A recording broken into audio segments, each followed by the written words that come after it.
All right, I'm very happy to be welcoming on the podcast today Jason Yeung. He's the Vice President for the North American Center of Excellence, the business technology platform with SAP. Thanks for joining, Jason. I know we're going to talk about your thoughts on achieving success with modern analytics here. But before we jump into the questions, I would love for you to give a brief background about yourself so the audience can get to understand your expertise a little bit better. Sure. I mean, thanks for having me, Andrew. It's it's a pleasure to be on this, and I'm enjoying and looking forward to this podcast. As you mentioned, my name is Jason Young. I help to lead a group called our Center of Excellence around our business technology platform at SAP. So, what our business technology platform includes, it includes all our data and analytics capabilities, as well as our integration, AI, ML, and application development capabilities.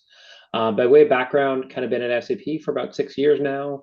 Prior to that, spent about 20 or so years at various different analytics companies. And so I've ranged different roles from being kind of evangelist for the products. I've worked in kind of pre-sales roles. I've worked in product management roles, and I've also done delivery. So I feel like I kind of seen kind of, for lack of better words, kind of everything in the analytics space. So it's definitely something that's very passionate to me, and I enjoy working with data analytics. Well, that's perfect, and that's the reason why that we brought you on here. That's what we're going to discuss today. So I'm glad that you're going to be able to share some insights here. So let's jump right in. My first question is, how have you seen analytics change over the past 5 to 10 years, given the background that you just gave us? Yeah, and as mentioned, I feel like I've been in this space for an eternity. And I remember, I think it was last year we did a webinar with you guys, and one of the poll questions was one of the kind of strategic initiatives, or what are some of the strategic initiatives around analytics? And I think self-service was number one on your list. And again, I've been in this space for a long time, and I feel like self-service has been around for decades. And um, all I could say is, if I was a practitioner, it'd be a little disheartening when that's kind of number one. The only thing I would say is, kind of when I started this industry, I think the reason why I see that as being number one is when I started this industry like 20 years ago, I feel like IT groups created like really highly rigid models, and they kind of told people they could do self-service, but off these rigid models. And then, whenever a business user wanted to create their own report or something like that, they were never able to quite get the data view they wanted. And so what I found is, maybe 15 years ago, self-service visualization tools became kind of all the rage. And that almost did the opposite. They said, let's not work with IT and instead just create your own connectors and extract your own data from different databases and then create your own reports completely without IT. And so while this seemed like it's helpful, like I felt at this time when I used to do a lot of this work, users didn't know what joins were. They didn't know what the correct calculations were. A lot of times they extracted a lot of data without any kind of context around it. And so a lot of times I found people had very little trust in the data. And so one of the big advances that I'm seeing now that's kind of all related to self-service would be more in the space of augmented analytics. And so I feel this is starting to replace self-service, where it's just kind of making a lot of this stuff real. And it's kind of taking self-service to the next level. So instead of kind of knowing all the questions you might have to answer ahead of time, instead of trying to figure out, is it this or is it that, what this is ultimately doing is it's leveraging powerful algorithms to kind of help to suggest kind of things in your data that you might be interested in. And so when I look around what we're doing at SAP, I feel this technology has come really far and it's gotten pretty advanced to the point where business users, while they don't have to know the algorithm, they could certainly start to leverage a lot of the insights this is giving to them. And so again, this has been around for, I guess, a little bit now, but again, I'm personally starting to see a lot of customers use these. And some simple use cases that I start to see, for example, is it could be a finance person. They're looking at the regular forecast and they want to have a predictive forecast or a predictive budget. And this just might be the algorithm that's predicting what the forecast or what the budgets could be in the future. And so again, they're not creating their own report, they're not doing this, they're just suggesting things around it. And so this kind of insights, I think, are pretty insightful for people to kind of answer questions a lot quicker and to kind of augment their kind of decision making around this. So definitely the augmented analytics is kind of one big advance I'm seeing. And probably I guess the second one is, and this is, kind of very, very current now, is around generative AI or these kind of large language models. And so, Hmm. you know, as you probably know, we see a lot around ChatGPT and it produces a lot of great content. I think we're starting to see the same around data. And while this I think is may seem a little cutting edge, I don't know if these algorithms are that cutting edge per se. It just I think they're starting to be a lot more pervasive that we're starting to see now.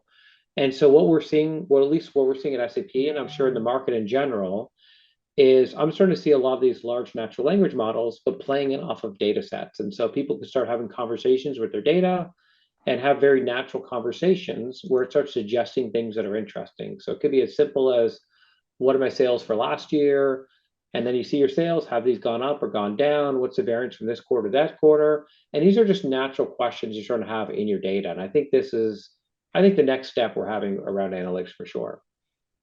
Well, it's very interesting. Yeah, we can barely bring up a podcast or have an episode without Yeah. AI being brought up for sure. I mean, it's definitely top of mind for all the folks out there. And I'm assuming there's going to be some really interesting AI and analytics things that are they're going to be happening together in the near future, if not already. Yeah. So you mentioned a use case uh, to with the augmented analytics.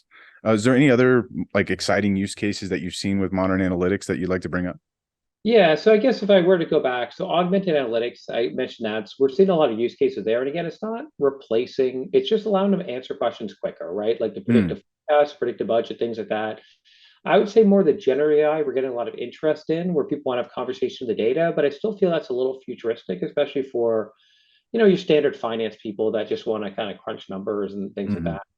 But one thing I think I see personally a lot, and this might be unique to SAP because we sell applications for people like finance applications, supply chain, manufacturing, and those kind of things, is I see a big need for embedded analytics. I think, and that's a use case that most of our customers are taking us down where, people don't want to have to jump somewhere else to do their analytics, or I'm working in a call center application or a finance, and then I have to jump somewhere else to get my report.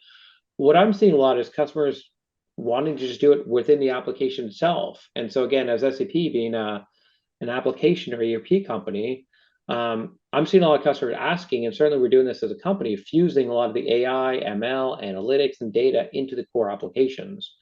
And so what this ultimately means is you could be like a finance user, a receivables analyst, accounts payable person, or an inventory manager, and you're just kind of working an app, just doing your regular things. And you might see like a predictive stock out or you might see customers that are at risk of like delinquencies, as an example. And this is something they want. They don't want to go elsewhere to kind of do Mhm. that analytics. They just want to see it within the core application and have that application surface up data and surface up meaningful things for them. And so, in addition to the use case we certainly talked about before, this is our customers certainly asking a lot around embedding this into their core systems, Of which we think, course.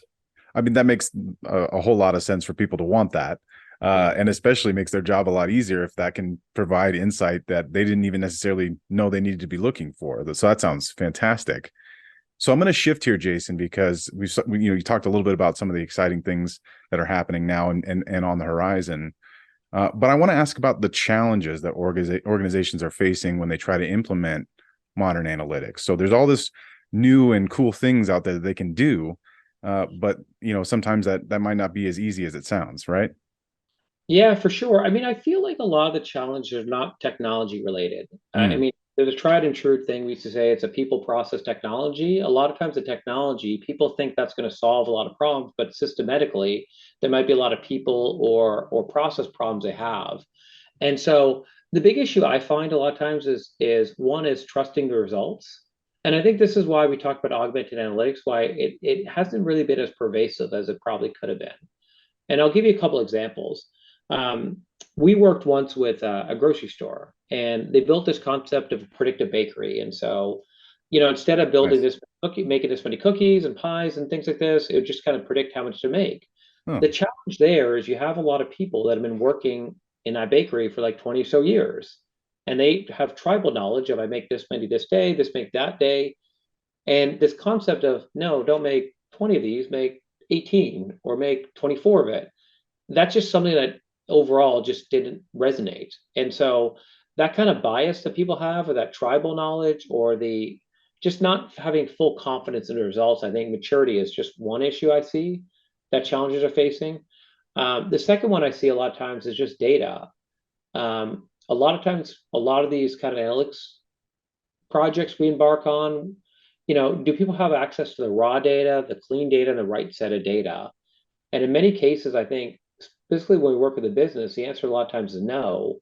And a lot of times what they work with is a lot of times summarized data, like summarized sales data or summarized finance data. And it's just hard to kind of get access to the detailed stuff. And so that's a challenge they face with. They just can't get access to all the data.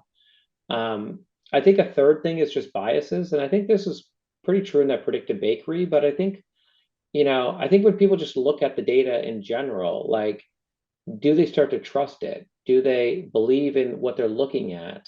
I think, or are they interpreting the data the right kind of way? And I think this is where things like data literacy come in, where I think, do they understand they can interpret it to make actually informed decisions? I think that's another challenge. And then I guess the fourth one is the overall human intelligence around stuff. And so when you look at things like all this I think people want to have their own kind of collective insights around making decisions, not having these analytics tools make decisions for them. And so I think all these things together, I think are challenges around stuff. And I think a lot of it just stems back to the maturity of people within the organization around data, the overall literacy they have, the overall intelligence they have around making decisions based on the data they're seeing. And then probably, do they have the right data to actually make those kind of decisions? So when I look at all the projects I did way back in the day, a lot of it never came back to the technology. It always came back to all the other stuff around it, if you will. I think you put that really well. We hear a lot constantly on the TDWI side about data literacy being a huge need, and especially as data and analytics grows and the use of that proliferates throughout an organization. Data literacy tends to be a huge issue. So yeah, always a kind of a people process issue is what we tend to hear as well, for sure. Yep. So getting back into like the core of the report here, as far as achieving success, I would love to hear if you have any recommendations or potential best practices for organizations looking to use modern analytics to achieve success. Yeah, I mean, I think there's a lot of things. There's a lot of different ways to kind of go, but like I guess I look at this from a lens of late around SAP. So we're obviously an application company, and I think the idea what I talked about is embedding analytics being really, really core to this. And so what we're doing is we're infusing a lot of AI, ML analytics in our core application. And so back to the use case around a receivable analyst or an inventory person or supply chain person doesn't want to have to go anywhere else to look at analytics. But if I could just be working my application in general, and then naturally just see data infused within that around stockouts, customer delinquencies, number of customers I need to get back to, and those things. I just think it's much better to adopt and be successful with analytics because I'm not jumping to something very foreign. I'm just kind of working in that core application.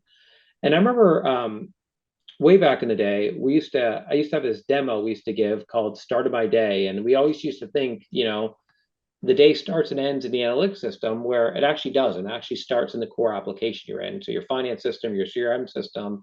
And so the more you could kind of infuse the analytics into that, where people work and what they do every day and what they're living in every day, I think that's certainly one area where people can be a lot more successful.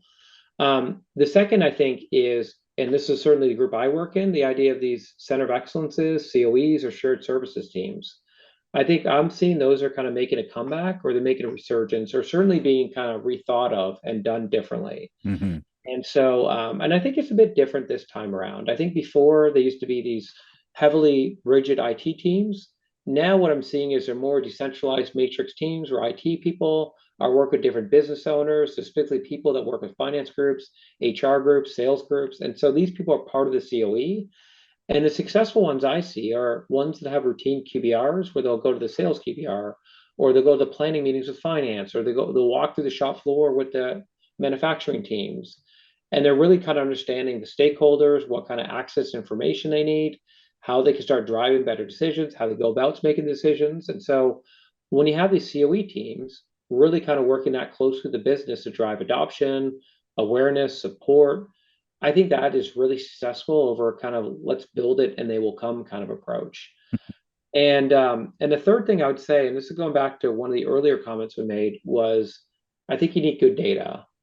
And I think a lot of the analytics comes back to the underlying data. And I see over and over again people that constantly bring in new tools around analytics, but if the core data is not right, is just going to lend itself to have a lot of different problems. And so I think one trend that you guys have been looking at as well as us is the idea of these data products or data Mm, mesh.